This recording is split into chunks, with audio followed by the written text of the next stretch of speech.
नमस्कार। अजय चतुर्वेदी। लोकसभा चुनाव शनै शनै अपने पीक पर पहुंचने लगा है। आज 12 अप्रैल है, शुक्रवार का दिन, और आज से ठीक 8वें दिन यानी 19 अप्रैल अगले शुक्रवार को पहले चरण का मतदान शुरू हो जाएगा। 7 चरण में कुल मतदान होने हैं। आखिरी चरण का मतदान 1 जून को है और 4 जून को मतगणना होनी है। सभी राजनीतिक दल अपने अपने दावों के साथ, वादों के साथ जनता के बीच हैं। खास तौर पर अगर हम बात करें सत्ताधारी दल की, तो बड़े जोशो खरोश के साथ देश भर में घूम घूम करके रैलियां शुरू हो गई हैं। लेकिन वो सत्ताधारी दल जो पिछले 10 साल से सत्ता में है और उसके पास 2047 तक का रोड मैप भी है, लेकिन मैंने अभी आपको बताया कि 8वें दिन पहले चरण का मतदान शुरू होना है, बावजूद इसके अब तक उनका अपना घोषणा पत्र नहीं आया है। घोषणा पत्र कांग्रेस ने जारी कर दिया है अपनी 5 गारंटियों के साथ। उनका न्याय पत्र जारी हो गया है। हालांकि इस न्याय पत्र को भी विवादास्पद बनाने की कोशिश की गई। बताया गया कि ये मुस्लिम लीग का एजेंडा है। खैर, हम उस पर नहीं जाते हैं, लेकिन इस बीच मीडिया तंत्र तरह तरह के अपने सर्वे रिपोर्ट्स भी लेकर के आ रहे हैं। ज़्यादातर रिपोर्ट्स में बीजेपी जो दावा कर रही है उसी के अनुसार 400 पार का आंकड़ा दिखाया भी जा रहा है। इसी भी दरमियान एक रिपोर्ट आई है CSDS लोकनीति की। Centre for the study of developing societies के लोकनीति कार्यक्रम के तहत मतदान से पहले हुए सर्वेक्षण में मतदाताओं के मन को समझने की कोशिश की गई है। इसमें महंगाई, बेरोजगारी, विकास, तमाम सारे मुद्दे हैं। राम मंदिर भी है, भ्रष्टाचार भी है। इन सब को लेकर के टीम ने सर्वे किया है और ये सर्वे जो हुआ है उसके आधार पर क्या कुछ दिखाई दे रहा है, क्या रिपोर्ट आ रही है, वो मैं आपके साथ साझा करना चाहता हूं। और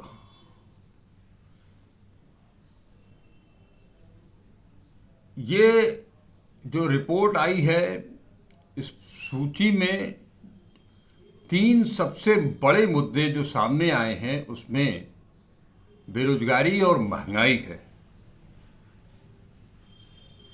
लगभग 50% से ज़्यादा लोगों ने इन मुद्दों को तवज्जो दी है। यानी कि देश का जनमानस,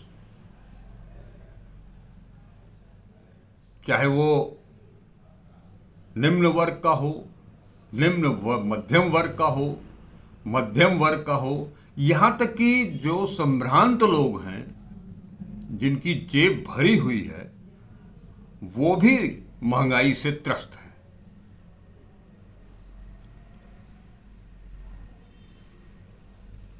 भले ही दिल्ली की सत्ता पर काबिज लोग इसे स्वीकार करें या न करें, वो लगातार शक्ति और राम मंदिर के अपमान का बदला लेने की बात करें। जैसे पिछले चुनाव में शहीदों के नाम पर मत मांगे गए थे, ठीक उसी तरह से इस बार राम मंदिर और शक्ति के अपमान के नाम पर वोट मांगने की कोशिश चली है। इतना ही नहीं, सत्ता पक्ष भ्रष्टाचार को भी मुद्दा बनाना चाह रहा है, और वो किस तरह का भ्रष्टाचार है जिसको खत्म करने की बात की जा रही है। ऐसे कौन भ्रष्टाचारी हैं जिन्हें सीखचों के भीतर भेजने की बात की जा रही है, उनके घर, दुकान, प्रतिष्ठान जमींदोज करने की बात की जा रही है। इस बात को भी जनता अच्छी तरह से समझ चुकी है। इतना ही नहीं, जो अंतर्राष्ट्रीय साख की बात की जा रही है, उससे भी आम जनता को कोई बहुत लेना देना नहीं है। उसे 2 वक्त की रोटी चाहिए, और वो रोटी कैसे आएगी उसका इंतजाम चाहिए। यानी महंगाई से कैसे लड़ा जाए और रोजगार कैसे मिले, ये 2 प्रमुख मुद्दे इस बार आम जनता के दिमाग में बैठ चुका है। ये मैं नहीं कह रहा हूं, ये Lokniti centre for the study of developing societies ने जो चुनाव पूर्व सर्वे किया है, उसमें जो लोगों ने अपने मुद्दे बताए हैं, उसकी मैं बात कर रहा हूं। लोग डेवलपमेंट की भी बात नहीं कर रहे हैं।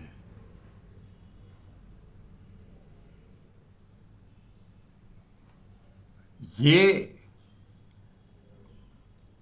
अब आपको बता दें कि जो रिपोर्ट है उसके मुताबिक जनता ने जो जवाब दिया है, उसमें 23% लोग महंगाई, 27% लोग बेरोजगारी, 13% लोग विकास, 8% लोग भ्रष्टाचार, 8% लोग राम मंदिर, जो अयोध्या में, जिसका कि जनवरी में लोकार्पण हुआ है, प्राण प्रतिष्ठा हुई है भगवान की,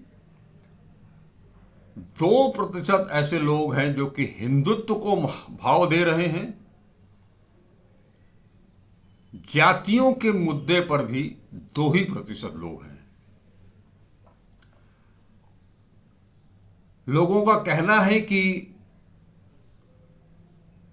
खाना बनाना और खाना मुश्किल हो गया है, आवास यानी आशियाना बनाना महंगा हो गया है। आलम यह है कि मार्च में ही थाली की कीमत 7% बढ़ करके 27.3 रुपये हो गई है, जबकि मार्च 2023 में 25.5 रुपये थी। क्रिसल रेटिंग एजेंसी की रिपोर्ट में बताया गया है कि इस अवधि में मांसाहारी थाली की कीमत 59 रुपये से 7% कम होकर 54 रुपये के लगभग हो गई है। इस बीच अगर हम आशियाने की बात करें तो सीमेंट कंपनियों ने भी सीमेंट के दाम बढ़ा दिए हैं, जिसके कारण आशियाना बनाना महंगा हो गया है। सीमेंट की 50 किलो की बोरी के दाम 10 से 40 रुपए तक बढ़ गए हैं। अगर हम उत्तर भारत यानी हिंदी बेल्ट की बात करें तो सीमेंट के दाम 10 से 15 रुपए प्रति बोरी बढ़ गए हैं। सेंट्रल इंडिया की बात की जाए तो यह दर 30 से 40 रुपए प्रति बोरी की दर से बढ़ा है। पश्चिम भारत में यह रेट 20 रुपए प्रति बोरी हो गया है। खाद्यान्नों की बात करें तो सोया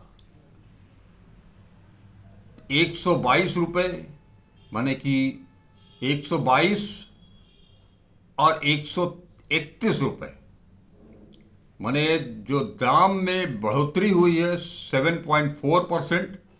सरसों के तेल में 4.5%, मूंगफली के तेल में 4.5%, मूंग दाल 2.5%, मसूर दाल 2.4%, अरहर दाल में कोई वृद्धि नहीं है, चावल में भी कोई वृद्धि नहीं है, आलू में 47.1% का परिवर्तन हुआ है।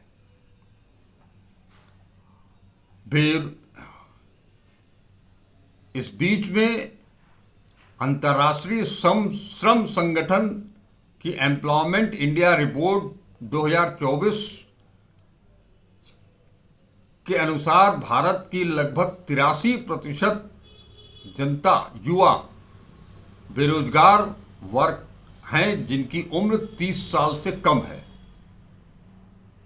2019 के अध्ययन के साथ वर्तमान जो परिणाम है उसकी तुलना करें तो 2019 में 11% से बढ़कर 2024 में 27% बेरोजगारी को सबसे बहुत महत्वपूर्ण मुद्दा मान रहे हैं हमारे युवा। ये वो युवा हैं जिन्हें भारत की शक्ति बताया जा रहा है। इन युवाओं के बूते ही देश को युवा शक्ति कहा जा रहा है। सबसे ज्यादा दुखद स्थिति है कि यहां जो बच्चे हैं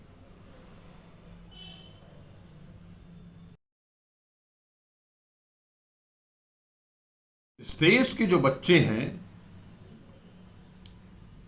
वो पढ़े लिखे बच्चे जिन्होंने अच्छी शिक्षा हासिल की है, पिछले 22 साल में माध्यमिक या उससे ऊपर की शिक्षा जिन्होंने हासिल की है, ऐसे बेरोजगार युवाओं की संख्या में ज्यादा वृद्धि हुई है। 2000 में सभी बेरोजगारों में शिक्षित युवाओं की भागीदारी 54.2% थी, जो 22 में बढ़कर 65.7% हो गई। माध्यमिक स्तर या उससे ऊपर के शिक्षित बेरोजगार युवाओं में महिलाओं की अगर बात करें तो उनकी हिस्सेदारी 76.7% और पुरुषों की 62.2% है। भारत में बेरोजगारी 40 साल के सबसे बड़े खतरनाक स्थिति तक पहुंच गई है। तो ऐसे में बेरोजगारी का मुद्दा इस चुनाव में अगर बन रहा है तो वो वाजिब है। अब हम अगर कुल आंकड़ों की बात करें तो नौकरी पाना जितना कठिन हुआ है उसका जो आंकड़ा CSDS ने बताया है उसके अनुसार 62% ग्रामीण और 65% शहरी, 59% जो कस्बों में रहने वाले हैं, वो उनका ये मानना है कि नौकरी पाना आज की तारीख में सबसे दुरूह कार्य हो गया है। और अगर महंगाई की बात करें तो जो गरीब तबका है वो ऐसे 76% लोग ये मानते हैं कि कीमत बढ़ी है। कमजोर तबका 70% ऐसा है जो कीमतों में वृद्धि की बात कर रहा है। मध्यम श्रेणी के 66% लोग महंगाई को स्वीकार कर रहे हैं। यहां तक कि 68% उच्च मध्यम लोग भी महंगाई पर अपनी राय देते हुए ये बता रहे हैं कि कीमतों में बेतहाशा वृद्धि हुई है। और ये सारे लोग ऐसा मानते हैं कि बेरोजगारी और महंगाई के लिए केंद्र और राज्य सरकार जिम्मेदार है। उनका कहना है कि सभी वर्गों की बेहतरी के लिए राज्य सरकारों को देश की आर्थिक स्थिति संतुलित रखने के लिए आगे आना चाहिए। वहीं कुछ का कहना है कि सियासत में अर्थव्यवस्था बड़ी केंद्र में होनी चाहिए, केंद्र बिंदु में होनी चाहिए। अब अगर हम बात करें, अभी आपको जैसे मैंने बताया कि चुनाव के मुद्दों की बात, उसमें 27% बेरोजगारी, 23% महंगाई, 13% विकास, 8% भ्रष्टाचार, 8% अयोध्या का राम मंदिर, 2% हिंदुत्व, 2% भारत की साख, 2% आरक्षण, यानी आप देख लीजिए 27 और 23 ले दे करके आधी आबादी 140 करोड़ में आधी आबादी बेरोजगारी और महंगाई को अपना मुद्दा मान रही है।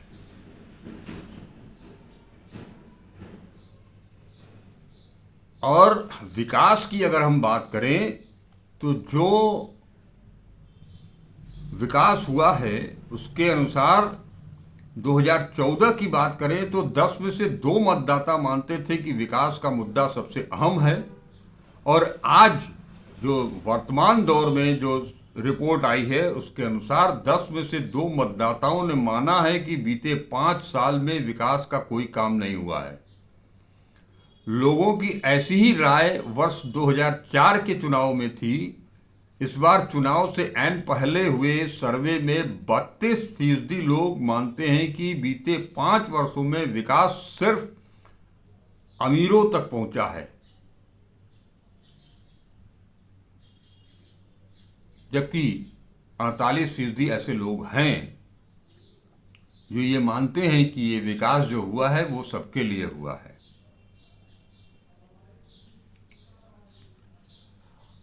ये सर्वे जो हुआ है वो लोकनीति CSDS ने दिल्ली, उत्तर प्रदेश, बिहार, झारखंड, हरियाणा, राजस्थान समेत कुल 19 राज्यों में 19 राज्यों की 100 संसदीय सीटों के लिए 400 पोलिंग बूथों पर सर्वे किया है।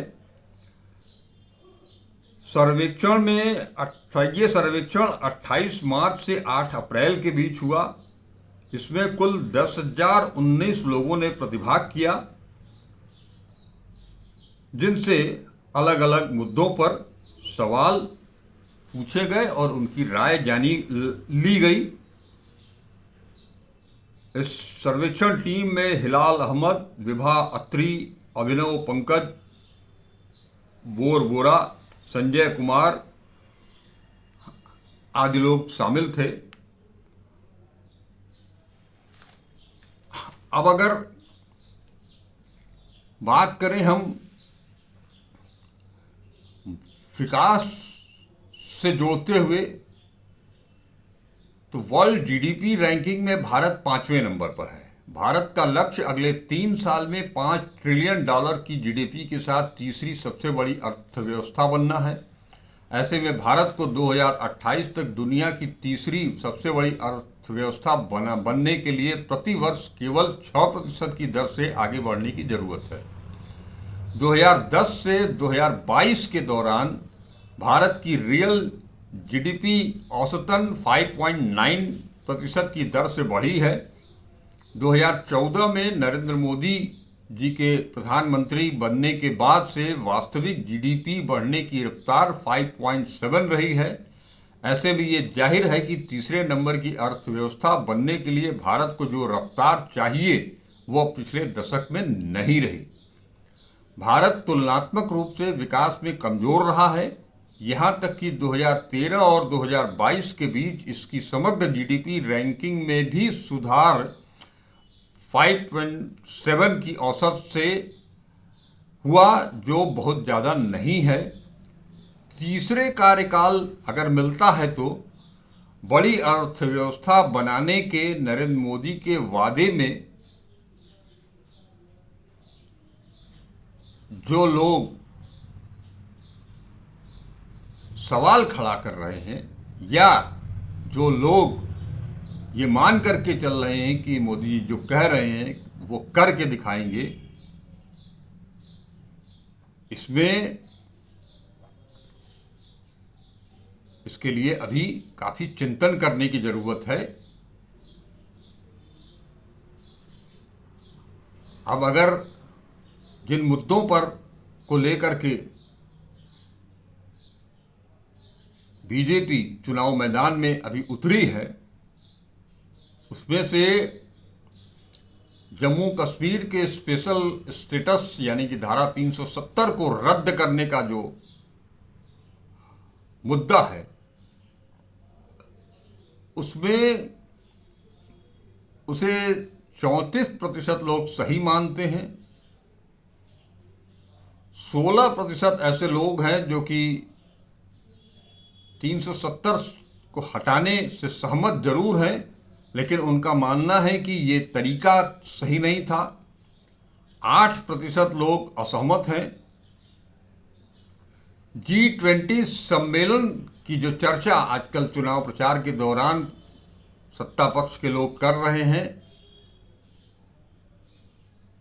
वो लगातार बता रहे हैं कि भारत में G20 शिखर सम्मेलन की मेजबानी बड़ी सफलता रही, लेकिन लगभग 63% मतदाताओं को शिखर सम्मेलन के बारे में कोई जानकारी ही नहीं है। 37% लोग ही इसके बारे में जानते हैं। जो लोग G20 के बारे में जानते हैं वो भी शिखर सम्मेलन के नतीजे पर अपनी राय रखने के लिए बहुत क्लियर नहीं है। फिर भी ज़्यादातर लोगों ने पॉजिटिव रिपोर्ट दी है। 30% लोगों का मानना है कि शिखर सम्मेलन में भारत को अपनी बढ़ती शक्ति का प्रदर्शन करने में अच्छी खासी मदद मिली है। 23% ऐसे लोग हैं जो ये उम्मीद कर रहे थे कि G20 शिखर सम्मेलन देश के विदेशी व्यापार और अर्थव्यवस्था को मजबूत करेगा, जबकि 16% ने इसे सरकार के लिए विदेशी नीति की उपलब्धि के रूप में देखा है। इसके विपरीत 12% लोग पैसे की बर्बादी मान रहे हैं और 10% ऐसे हैं जो इसे राजनीति से प्रेरित मानते हैं।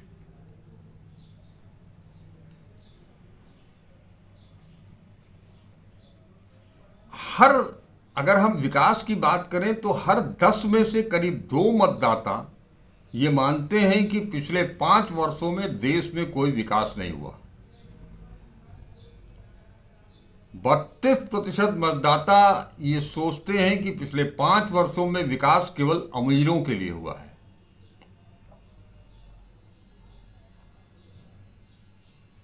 अगर हम धर्मनिरपेक्षता की बात करें, ये भी उसमें था, तो 79% लोग इस विचार का समर्थन करते दिखे कि भारत सभी धर्मों का देश है, न केवल हिंदुओं का। वहीं 10 में से 8 हिंदुओं ने ये कहा है कि उन्हें धार्मिक बहुलवाद में विश्वास है। वहीं 11% हिंदुओं ने कहा कि वे सोचते हैं कि भारत हिंदुओं का देश है।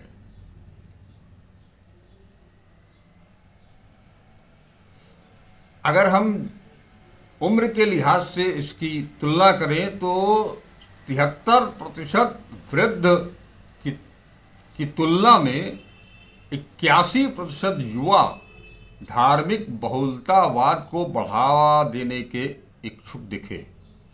धार्मिक सहिष्णुता पर शैक्षिक योग्यता से भी फर्क पड़ता है। 72% अशिक्षित लोगों की तुलना में 83% उच्च शिक्षित लोगों ने कहा कि वे सभी धर्मों की समान स्थिति के पक्षधर हैं।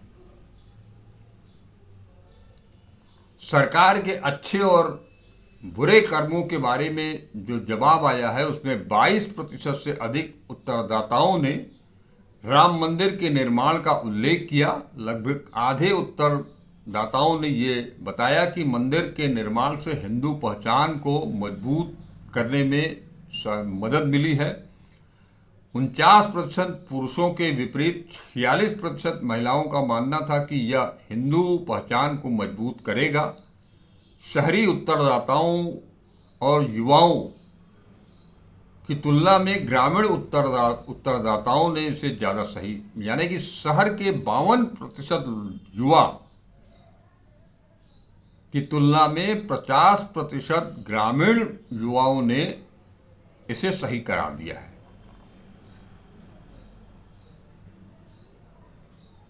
वंशवाद की बात अगर की जाए, भाई भतीजावाद की बात की जाए, पक्षपात की बात की जाए, जिसका कि बीजेपी लगातार हमला करती रहती है जिस पर, इसमें से 36% लोग इंडिया ब्लॉक का समर्थन करते हुए दिखाई देते हैं, जबकि 27% अन्य विपक्षी दल भाजपा को समान रूप से भाई भतीजावादी मानते हैं।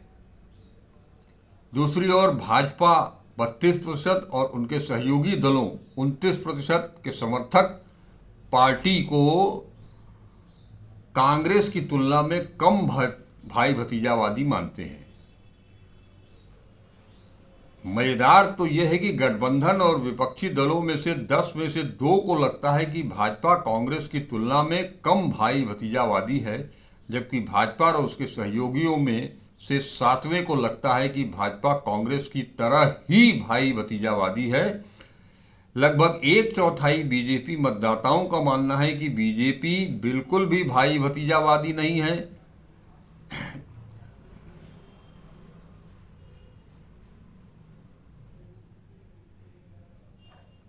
ये आपके सामने जो रिपोर्ट दिखाई गई है उसमें जो चीज़ें मैं फिर कहूँगा कि ये सर्वे चुनाव से पूर्व जो आया है, इसे कई अखबारों ने प्रकाशित भी किया है। इसकी चर्चा भी बहुत जोर शोर से यूट्यूबर्स के द्वारा, सोशल मीडिया के द्वारा की जा रही है। और तुलनात्मक रूप से अगर देखा जाए तो प्रचार जिस तरह से हो रहा है, तो सत्ताधारी दल के शीर्ष नेतृत्व के द्वारा लगातार राम मंदिर, भ्रष्टाचार के मुद्दों पर, धर्म के नाम पर वोट मांगे जा रहे हैं। विपक्ष के सारे नेताओं को भ्रष्टाचारी करार दिया जा रहा है। वहीं बीजेपी के मुकाबले अगर कांग्रेस की बात करें तो राहुल गांधी लगातार केंद्र सरकार पर हमलावर हैं। वो बार बार बेरोजगारी, महंगाई, असमानता का मुद्दा उठा रहे हैं। उन्होंने जो घोषणा पत्र जारी किया है, न्याय पत्र जो जारी किया है कांग्रेस ने, उसमें साफ तौर पर इन चीज़ों का उल्लेख किया गया है। महंगाई से लड़ने के लिए गरीब परिवार की महिलाओं, बुजुर्ग महिला को 1 लाख रुपए सालाना देने की घोषणा की गई है। युवाओं को नौकरी की गारंटी दी गई है। उनको अपना स्टार्टअप शुरू करने के लिए अलग से फंड की व्यवस्था की गई है। हर ग्रेजुएट को नौकरी देने के लिए और उसे साल में 1 लाख रुपए बतौर मानदेय देने के लिए इंतजाम किया गया है। मनरेगा में काम की अवधि बढ़ाना और मजदूरी भी बढ़ाना, इसकी भी घोषणा की गई है। तो कांग्रेस ने तो अपने सारे मुद्दे स्पष्ट कर दिए हैं कि वो किन मुद्दों पर चुनाव के मैदान में उतरे हैं। लेकिन यही चीज आप बीजेपी के साथ नहीं कह सकते हैं। अब तो ये भी चर्चा शुरू हो गई है कि बीजेपी जानबूझ करके अपना घोषणा पत्र जारी करने में विलंब कर रही है ताकि उस पर कोई चर्चा हो ही न सके और वो अपने ढंग से